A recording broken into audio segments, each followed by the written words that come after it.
할렐루야. 성령 충만하십시오. 하나님의 은혜 가득한 복된 하루 되시기를 주의 이름으로 축복합니다. 우리가 함께 읽을 하나님의 말씀은 요한복음 3장부터 8장까지의 말씀입니다.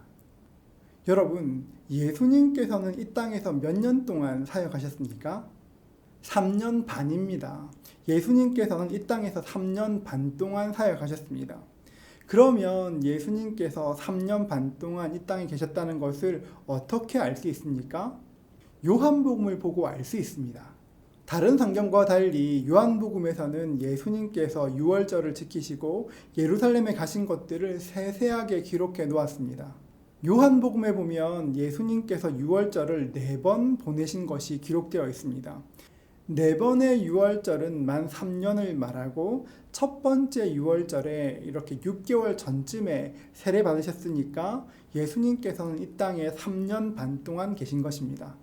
공관복음에는 예수님께서 주로 갈릴리에서 사역하셨던 것을 보여주는데 요한은 예수님께서 예루살렘에 올라오신 것들을 7번이나 이야기합니다.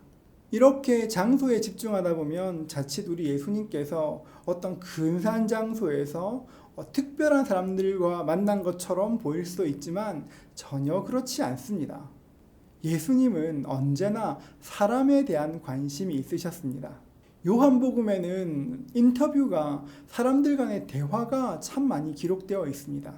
오늘 읽을 3장에는 니고데모가 예수님을 찾아온 이야기가 기록되어 있습니다. 존경받는 사내들인 공회원이었던 니고데모가 예수님을 찾아왔던 이유가 무엇입니까? 어떻게 해야 구원받는지 알고 싶어 했기 때문입니다.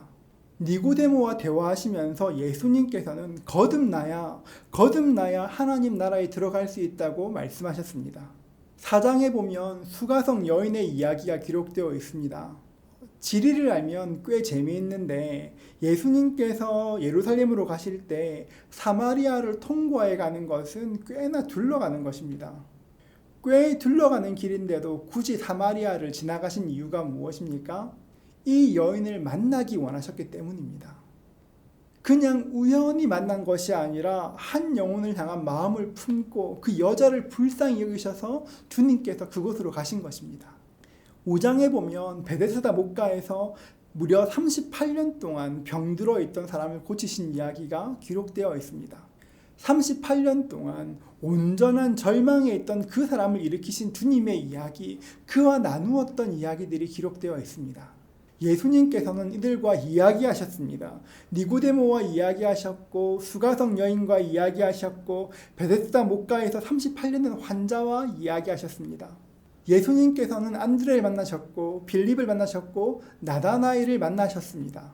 예수님께서는 사람들을 만났고 이야기했고 예수님을 만나는 사람마다 온전한 변화를 경험하였습니다.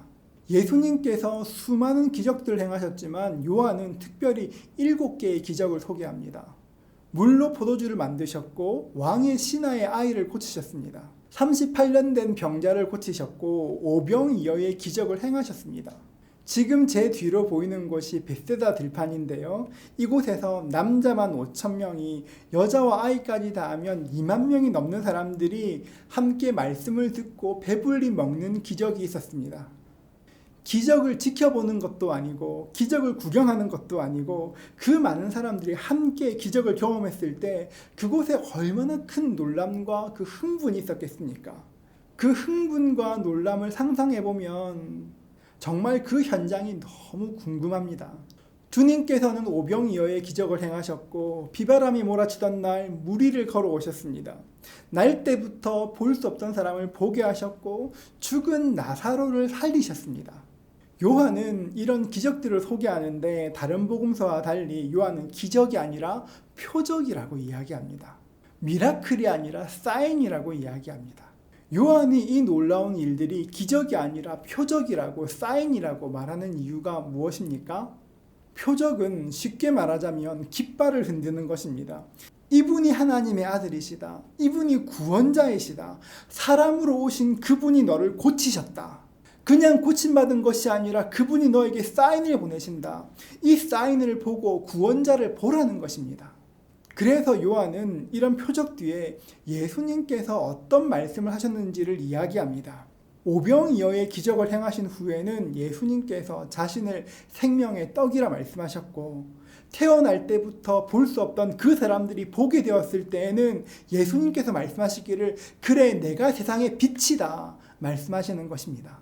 그렇기 때문에 요한복음에 기록된 예수님의 표적들은 그냥 놀라운 기적들이 아닙니다. 저는 요한복음에 기록된 여러 기적들을 묵상할 때마다 히브리서 13장 8절 말씀을 기억하곤 합니다. 예수 그리스도는 어제나 오늘이나 영원토록 동일하시니라. 여러분 이 말씀을 기억하십시오. 예수님은 어제나 오늘이나 영원토록 동일하십니다. 그렇기 때문에 예수님은 시간과 공간을 뛰어넘어서 지금도 우리와 함께 하시는 것입니다.